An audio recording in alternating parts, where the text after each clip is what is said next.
முக்கியமான ஒரு வார்த்தை என்னவென்றால், இயேசு கிறிஸ்து என்பது நம்முடைய ஆண்டவர். பிதாவானவர் அவர் மூலமாக எங்களை நேசித்து நீதிமானாயாக்கி பரிசுத்தப்படுத்தி மீட்டு ரட்சித்து பரலோக வாழ்வையும் கொடுத்து பூமியிலே இப்பொழுது இருக்கிற உபத்திரவம் பாடுகளுக்கும் எங்களை மீட்டு எடுத்து ஆசீர்வதிக்கிறாரே. அவர் சொல்லுகிற ஒரு வார்த்தையை பாருங்கள். உபாகமம் 6ஆம் அதிகாரத்திலே 6வது வசனம், இன்று நான் உனக்கு கட்டளையிடுகிற இந்த வார்த்தைகள் உன் இருதயத்தில் இருக்க கடவது. உங்கள் இருதயத்திலே தேவ வார்த்தை இருக்க கடவது.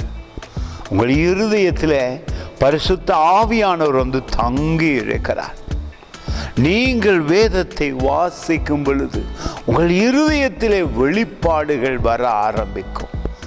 பார்க்கிற, துன்பப்படுகிற, காண்கிற காரியங்கள் மிகவும் உங்களை பயமுறுத்தும் பொழுது இந்த வேத வார்த்தை உங்கள் உள்ளத்திலே இருக்கிறதினாலே, அதே நீங்கள் நோக்கி பார்க்கிறதினாலே, வேதத்தையே தியானிக்கிறதினாலே, வேதத்தையே உங்கள் இருதயத்திலே நீங்கள் தியானித்து எழுதி கொள்ளுகிறதினாலே, உங்கள் வாயிலே அறிக்கை செய்கிறதினாலே வெளி அடையாளமாக சுகத்தை காண்பீர்கள், நல்ல வருமானத்தை காண்பீர்கள், குடும்பத்திலே மகிழ்ச்சியை காண்பீர்கள்.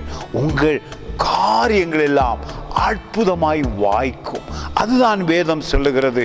உங்கள் மனதிலே வேதத்தை எடுத்து தியானித்து உங்கள் இருதயத்திலே அவைகளை எழுதும் பொழுது நீடிய ஆயுள், சுகமான வாழ்வு, சமாதானமான வாழ்வு, பொருளாதார ஆசீர்வாதம் எல்லாம் அற்புதமாய் உங்களுக்கு உண்டாகும். God bless you.